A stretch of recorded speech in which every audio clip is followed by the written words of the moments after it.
ಸರ್ವೇ ಭವಂತು ಸುಖಿನಃ. ಇಂದು ಶ್ರೀ ಪರಾಭವನಾಮ ಸಂವತ್ಸರೆ ದಕ್ಷಿಣಾಯನೆ ಗ್ರೀಷ್ಮ ಋತೌ ಆಷಾಢ ಮಾಸೆ ಶುಕ್ಲಪಕ್ಷೆ. ಇಂದು 25ನೇ ತಾರೀಖು ಶನಿವಾರ, ಏಕಾದಶಿ ತಿಥಿ ಹಾಗೂ ಇಂದು ಜ್ಯೇಷ್ಠ ನಕ್ಷತ್ರ. ಇಂದು ಪ್ರಥಮ ಏಕಾದಶಿ.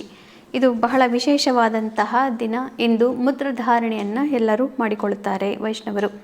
ಯಾರ್ಯಾರು ಕೃಷ್ಣನ ಭಕ್ತರಿದ್ದಾರೋ, ಕೃಷ್ಣನ ಮತ ಅನುಯಾಯಿಗಳು ಆಗಿದ್ದಾರೋ ಅವರೆಲ್ಲರೂ ಮುದ್ರಧಾರಣೆಯನ್ನು ಮಾಡಿಕೊಳ್ಳುತ್ತಾರೆ.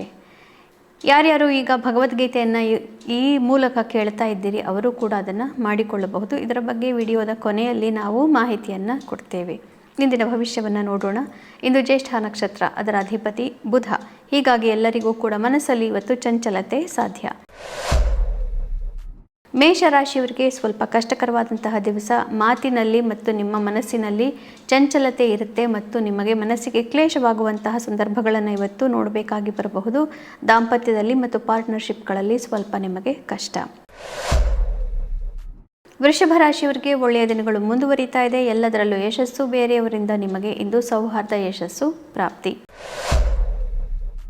ಮಿಥುನ ರಾಶಿಯವರಿಗೆ ಶತ್ರುನಾಶ, ಶತ್ರುಧ್ವಂಸ, ಸಾಮಾಜಿಕ ಚಟುವಟಿಕೆಗಳಲ್ಲಿ ಒಮ್ಮೆಲೆ ನಿಮಗೆ ಯಶಸ್ಸು ಪ್ರಾಪ್ತಿ ಹಾಗೂ ಆತ್ಮವಿಶ್ವಾಸ ತುಂಬ ಚೆನ್ನಾಗಿ ಮುಂದುವರಿಯುವುದು. ಕರ್ಕ ರಾಶಿಯವರಿಗೆ ಹಣಕಾಸಿನ ವಿಚಾರದಲ್ಲಿ ಬಿಕ್ಕಟ್ಟು, ಇನ್ವೆಸ್ಟ್ಮೆಂಟ್ ಇತ್ಯಾದಿಗಳಲ್ಲಿ ಲಾಸ್ ಇವುಗಳೆಲ್ಲವೂ ಮುಂದುವರಿತಾ ಇದೆ. ಹೀಗಾಗಿ ಟ್ರೇಡಿಂಗ್ ಇತ್ಯಾದಿಗಳನ್ನು ಮಾಡದೇ ಇರುವುದು, ಬೇರೆಯವರಿಗೆ ಹಣ ಕೊಡೋದು ಇವತ್ತು ಒಳ್ಳೆಯದಲ್ಲ. ಮನಸ್ಸಿಗೆ ಸಂಬಂಧಿಸಿದಂತಹ ವಿಚಾರ, ಪ್ರೇಮ ಪ್ರೀತಿ, ದಾಂಪತ್ಯದಲ್ಲೂ ಕೂಡ ತೊಂದರೆಗಳನ್ನು ನೋಡಬಹುದು.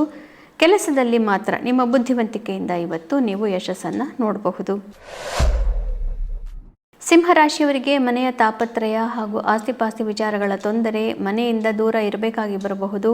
ತಾಯಿಯಿಂದ ದೂರ, ತಾಯಿಯ ಮನಸ್ಸಿಗೆ ಕ್ಲೇಶ ಇವೆಲ್ಲವೂ ಇನ್ನೂ ಮುಂದುವರಿತಾ ಇದೆ. ಇನ್ನು ಕೆಲವು ದಿನಗಳ ತನಕ ಇದನ್ನೇ ನೀವು ಪರಿಹರಿಸಿಕೊಳ್ಳಬೇಕಾಗಿ ಬರಬಹುದು.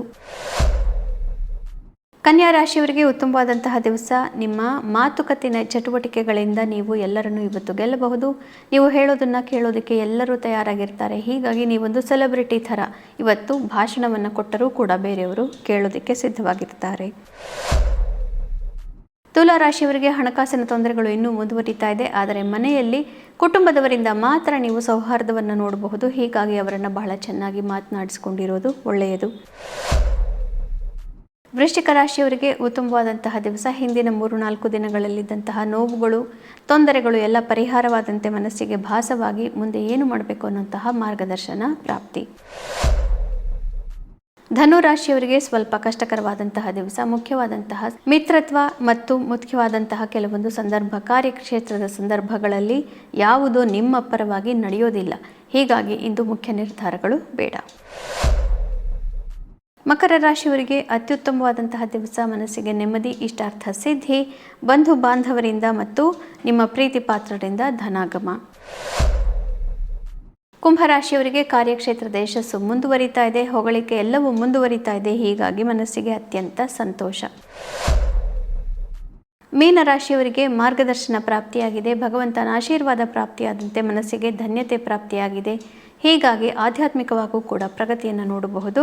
ಹಿಂದಿನ 2-3 ದಿನಗಳಲ್ಲಿದ್ದಂತಹ ತೊಂದರೆಗಳೆಲ್ಲ ಪರಿಹಾರವಾದಂತೆ ಮನಸ್ಸಿಗೆ ಭಾಸವಾಗ್ತಾ ಇದೆ. ಪುನಃ ನಾಳೆ ಭೇಟಿಯಾಗೋಣ. ಅಲ್ಲಿವರೆಗೂ ಗೀತಾ ಶ್ಲೋಕಗಳ ಶ್ರವಣ, ಪಠಣ, ಮನನ, ಲೇಖನವನ್ನು ಮರೆಯೋದು ಬೇಡ. ಯಾರ್ಯಾರು ಇದನ್ನು ನೋಡಿದ್ದೀರಿ, ಇದನ್ನಾಗಲೇ ಕೇಳಿದ್ದೀರಿ. ಶುಭಮಸ್ತು. ಶ್ರೀಕೃಷ್ಣ ವಿಜಯತೆ.